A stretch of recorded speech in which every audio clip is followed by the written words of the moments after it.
Through our eyes, we interact with our environment and each other. But we're born with just one pair of eyes, and they're fragile.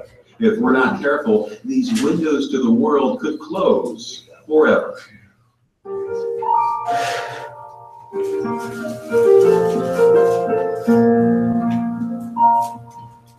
There are a lot of hazards out there that can cause eye problems. So we need to learn how to take care of our eyes and protect them from injury, both on the job and at home. Eye problems affect everyone. Factory workers, laboratory and healthcare employees, construction workers, people in offices, the list goes on and on. Our eyes can be injured in any number of ways. Eye strain can create bothersome headaches and blurred vision. Chemical splashes and certain types of light radiation can burn the eyes. Flying bits of metal or other material can cause punctures and tears. This year, over 1 million employees will suffer eye injuries on the job. 100,000 of these cases will prove disabling. And eye accidents don't only happen at work. Another 70,000 injuries will occur at home. There is good news, though. More of us than ever before are learning to guard against these accidents and avoid eye problems. We're anticipating possible hazards and recognizing how the jobs we do can affect our eyes. We're learning more about personal protective equipment and what steps to take if problems do occur. In short, we're seeing things more clearly.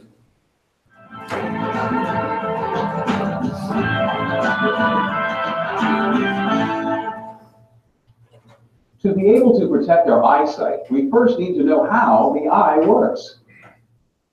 Light strikes an object in your field of vision and is reflected to your eyes, passing through the cornea, which acts as a protective window. The light then travels through the pupil, the opening at the center of the colored iris. The pupil alters in size to admit the amount of light the eye needs to see an image. This light and the image it contains is then focused by the eye's lens onto the retina at the back of the eye.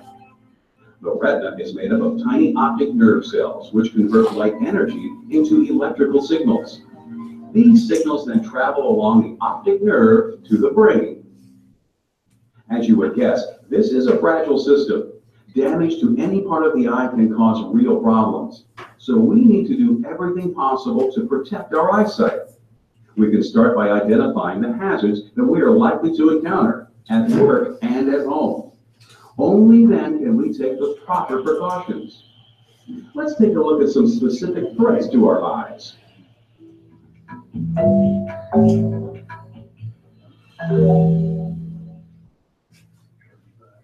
ever get that, Jack? Many people suffer with eye strain and accompanying headaches day after day. I've seen it Never several stopping to times. wonder about the causes. Often, poor lighting is the culprit. Not having enough light for the work that you're doing is a common problem. This one? When working outside, tinted lenses are Well, no, the guy is because they familiar can with reduce the the brightness of sunlight, the subject, glare, just and filter out harmful ultraviolet light. Yeah.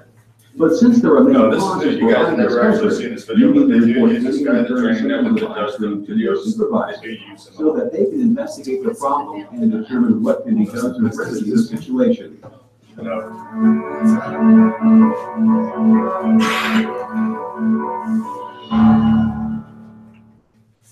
Another possible eye problem is something you might not even think about: contact lenses.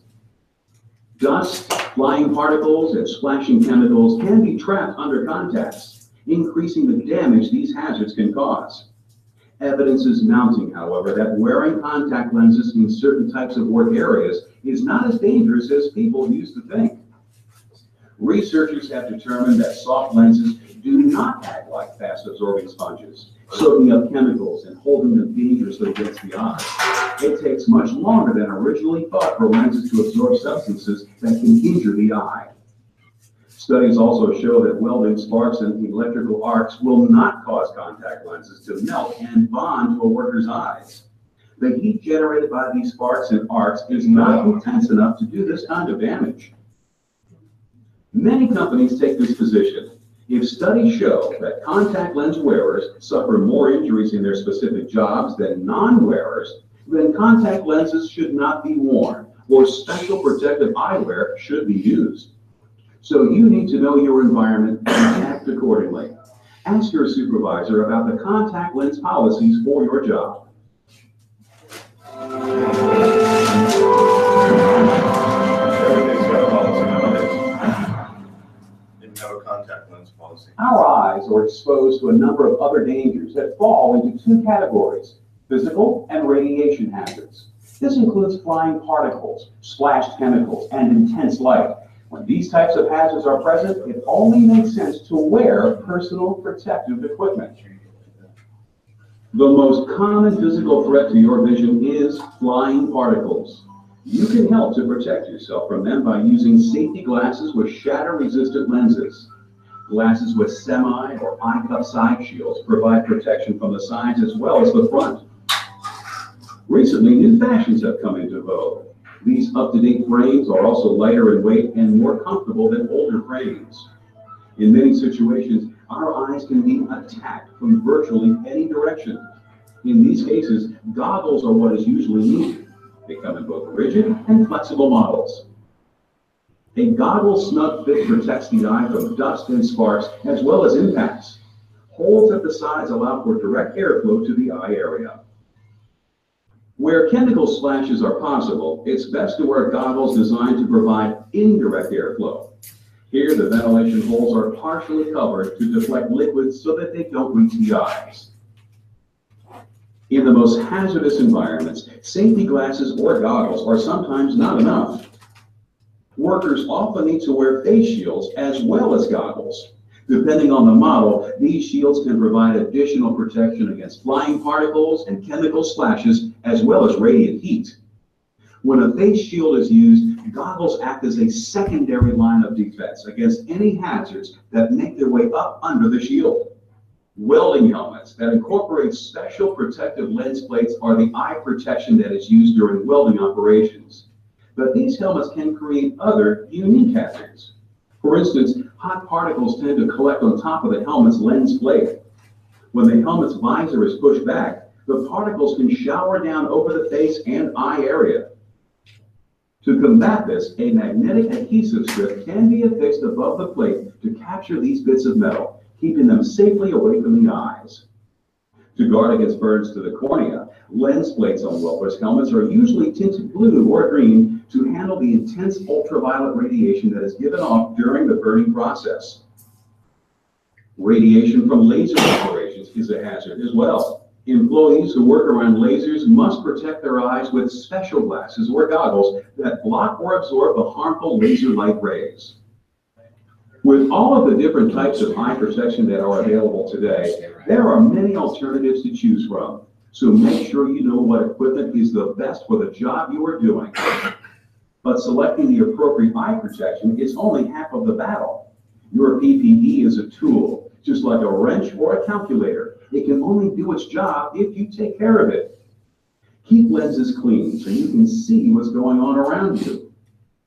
Replace scratched, broken, or badly fitting eyewear immediately. All of these things can interfere with your ability to see and may reduce the protective qualities of the eyewear itself.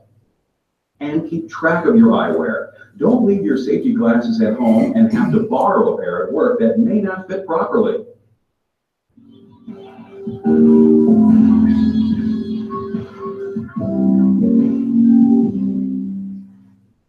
Unfortunately, we can have eye problems regardless of the precautions that we take. When this happens, we need to know how to deal with them, whether they are simple cases of tired eyes or serious accidents. As we have seen, eye strain can cause many nagging problems that can affect us both physically and mentally. Workers who deal with long stretches of close-up activity often report temporary blurring of their vision. What has happened is that their eyes have gotten used to focusing on the extreme close-up distances and are slow to return to their normal positions. To combat this problem, focus on something a good distance away for 3 or 4 minutes. Repeating this exercise once an hour every day will help to prevent future eye strain. Here's an eye problem that everyone is familiar with. A small particle of dust or dirt becoming trapped within the eye. Do not rub the area. Instead, dislodge the material by pulling the eyelid out and down. Use a cotton swab or the corner of a handkerchief to gently remove the particle from your eye, then rinse the area under running water. Just had to do that last night. If a particle becomes embedded within the eye, do not attempt to remove it. Instead, bandage the eye loosely and see a doctor immediately. Chemical splashes, both gaseous and liquid, can cause trouble for our eyes at work and at home. For instance, only a few seconds of exposure to many spray cleansers can cause severe burns. If a hazardous chemical splashes into your eyes, get to the nearest available water source. Running water will dilute and eventually wash away many substances. So it's important to know where the closest sources of water are located before an accident occurs. Carefully flood the injured eye with water, holding the eye open. Try to keep the flow from entering the uninjured eye. Keep the water running for at least 15 minutes. Then get medical attention immediately. As we have said, light itself can damage the eye. It can come from welding torches, lasers, even the sun. Infrared and ultraviolet radiation, as well as intense visible light, can burn the cornea or cause changes in other parts of the eye. The effects of radiation burns do not become apparent until 6 to 12 hours after exposure. Symptoms include blurred vision, the feeling of sand in the eye, pain, and unusual sensitivity to light. If you experience any of these, keep your eyes closed and call your doctor. Burns to the cornea will usually heal in a few days' time. However, severe burns to the retina, such as those that occur when looking directly into the sun, do not heal and can cause permanent loss of vision. Our eyes and our eyesight are obviously at risk in many situations, but as we've seen, there are a lot of things we can do to protect them. Let's review. Understand how fragile the eye is and how its different parts work together to enable you to see. Be aware of the hazards that exist at your job. Learn what steps you can take to alleviate eye strain. Know your company's policy on contact lenses and how it applies to your job. Be on the lookout for physical and radiation hazards that can affect your eyes. Then use PPE that can protect you from these hazards. And know how to treat an eye injury. It could mean the difference between an uncomfortable scratch and a lifetime of blindness. With all there is to see in this world, you don't want to lose your sight. By being aware of your surroundings and keeping a lookout for hazards, you'll be seeing clearly for years to come. Yes. Cataracts and even more. Cataracts, well, sunglasses, especially the UV protection. That works out a lot. And that's stuff that I know that I really need to use because I got blue eyes and I was actually looking it up online the other day. Blue eyes, they have a tendency to let in more light, so I have to wear sunglasses. I'm at a huge disadvantage during the day because I can't see squat. I have to wear sunglasses, otherwise I can't see. I have to wear sunglasses whenever I'm driving just because I got too much light that's coming into my eyes. So that's enough, because I got blue eyes now. I was just gonna say, Well, I yeah. just knew what you're talking about. I was telling on her the just look it internet. up. No, it's not on the internet. Oh, yeah, because everything on the internet's true, right? Yeah. That's it. See that Facebook? What's that? See that Facebook?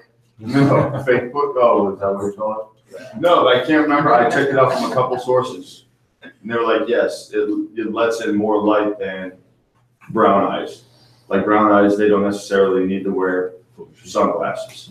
I just think y'all bragging, I got blue eyes, and I guess I'll. Well, I don't care if I got blue eyes, it's true. Well, maybe there's some truth to it, maybe there isn't. But I've been wearing sunglasses since I was a kid. And I'll continue wearing them because I just can't see squat during the day. That's for sure. But anyways, speaking of sunglasses, these are Z87 sunglasses, which means they're safety glasses. And they'll protect you from impacts and flying objects. Now, some of the guys, you got to think where you're going to be and what you're going to be doing. Say, for example, you suffer from an eye injury, or you get something lodged in your eye, and you're all the way out in BFE. Well, how are you going to take care of that? You know, if you need to flush out your eye, if you get a chemical splash, anything like that in your eyes, how are you gonna flush it out? Sometimes, you know, you don't have the most plentiful source of sanitary running water to rinse it out with. So all the while, you're sitting there with a bunch of crud or something lodged in your eye or stuck in your eye. How are you gonna get it out? And with your dirty hands, are you gonna start rubbing it? Start doing that? Or like do this with a cotton swab with dirty hands? If you're out in the field, maybe not so much. Here at the office, on the property, yeah, sure, you have a facility where you can do that, but out in the field, not necessarily, and that's why you wear these. To keep that from happening, so you don't have to wash out your eyes, so you don't have to flush it. Wear them, use them, take care of them. Face shields, use those too. You guys have heard me talk about it until I'm blue in the face. You know, you gotta maintain this stuff, and you gotta take it upon yourselves to unit, because you only got 2 of these things. You know, and if you lose sight in one, it's done. It's not like they can just bring it back. It's not like, you know, resetting a broken finger or reattaching a finger or anything like that. Like once your eyesight's gone, whatever they can do to fix it, I don't even know if they can. And if they could, how much would that cost? So take care of those. Any questions? Yeah, thank you. Have a great day.